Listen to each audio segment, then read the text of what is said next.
We recently revealed that the A380's production life is coming to an end. Given Airbus's failure to secure new orders, new plans for reducing the A380 fleet size, and A380s being scrapped, the aircraft's demise was not unexpected. Let's take a look at how the A380 came to be, and also discuss why did the Airbus A380, once the world's largest passenger aircraft, come to an end. The Boeing 747 was the largest aircraft in terms of passenger capacity during the 1970s and 1980s. The 747 was a huge success, earning the nickname Queen of the Skies from passengers and airlines alike. This was the beginning of the VLA, or Very Large Aircraft market, and it was no secret that Boeing held an absolute monopoly. At the time, there were two other significant aircraft manufacturers on the market. McDonnell Douglas and Lockheed Martin are two companies. They were involved in their own battle between tri-jet widebodies. Their L-1011 and MD-1030s, on the other hand, couldn't compete with the 747's fame and esteem. As Lockheed Martin quit the commercial aircraft industry and McDonnell Douglas merged into Boeing, Airbus saw an opportunity to compete with Boeing in the VLA market. Before settling on the double-decker design we see today, Airbus examined several ideas, including two A340 bodies put side by side and a flying wing concept. Interestingly, McDonnell Douglas was designing its own double-decker, the MD-12, but it never progressed beyond a design study. Airbus declared its plane the A3XX and finalized a double-decker configuration. The €8.8 billion project was named the A380 in December 2000. The 8 represents the aircraft's double-decker cross-section, as well as the fact that 8 was regarded as a lucky number in Asian countries. As Boeing focused on point-to-point travel with the 777 and 787, Airbus envisioned the A380 as a new hub-to-hub aircraft developed for airlines such as British Airways, American Airlines, Singapore Airlines, and others. The project began with 50 orders and 6 launch clients. The first A380 was announced and flown in Toulouse, France in 2005, after 5 years of development. There is no doubt that the airplane was breathtaking. A 4-engine jet capable of transporting 500 passengers over long distances, such as Dubai to Auckland, was nothing short of an engineering and technological wonder. Airbus appropriately registered the first aircraft as F-WOW. As testing progressed, the program's cost increased and surpassed €18 billion. Nonetheless, Airbus persisted in its efforts to put the A380 into passenger service. The A380 flew its first transatlantic flight to Colombia in 2006, where it also tested its high altitude and cold weather capabilities in Canada. The final safety inspections were done after the A380 passed these tests. Airbus made minor adjustments, and the A380 was ready for delivery, or so Airbus thought. But the A380 was a very complex aircraft, and it was difficult to manufacture and maintain. This made it expensive to operate, and it limited the number of airlines that could afford to fly it. That's why double-decker planes are going extinct as Airbus and Boeing discontinue their largest models. So, let's take a look at why airlines are abandoning 4-engine jets.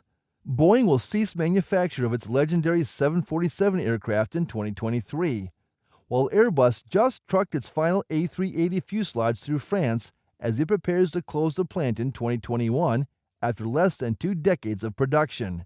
Both succumbed to low demand from the airlines they diligently serviced in the midst of a debilitating epidemic, although their popularity began to dwindle long before the first COVID-19 case was identified. The once long-distance leaders are being replaced, and the coronavirus epidemic is hastening the process. Qantas and KLM Royal Dutch Airlines, Virgin Atlantic Airways, and Corsair all retired their Boeing 747s months before schedule, while Air France abruptly retired its Airbus A380 fleet 11 years after the aircraft first flew for the flag carrier. It wasn't for a lack of comfort, as most passengers appreciated the extra space provided by both aircraft, which allowed for luxuries not available on most single-engine flights. The unique hump of the 747 was utilized for cocktail lounges or a restaurant in the skies in its early days, while the A380 is notable for being the only commercial airliner with an in-flight shower, which Emirates offers to first-class guests. Rather, the big jets were victims of their builders' determination to create newer planes that could do the job cheaper and more efficiently than the behemoths they once praised. Bigger used to be better in aviation, with the Airbus A380, since it could fly longer with more passengers than its competitors. However, smaller jets are taking the place of the A380 and 747. The Boeing 747 aircraft and Airbus A380 jumbo jet formerly opened previously inaccessible non-stop routes, but the 787 and A350 now dominate the list of the world's longest flights, with the latter boasting a top range larger than the newest 747, as reported by Airbus. Due to the epidemic, an A350-900 is now flying the world's longest route between Singapore and Newark.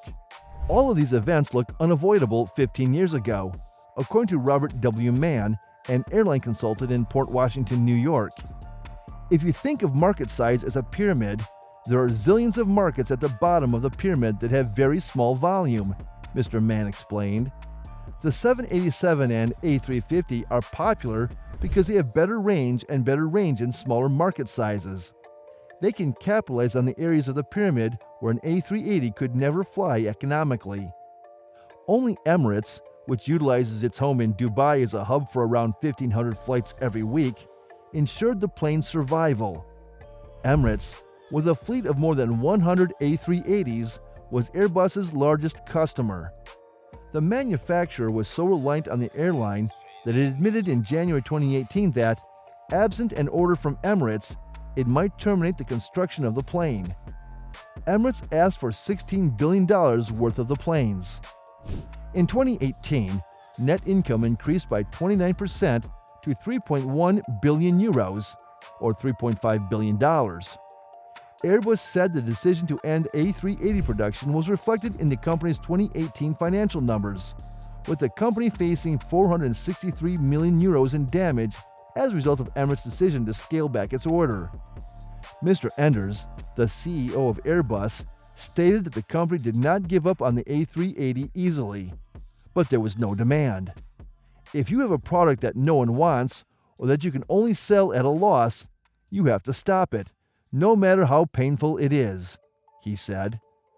The conclusion of the A380 era is an important turning point in aviation history. Regardless of its fate, the A380 will be recognized as a landmark aircraft. It was an engineering marvel that revolutionized air travel for many years. Many people will miss the A380, but its legacy will carry on.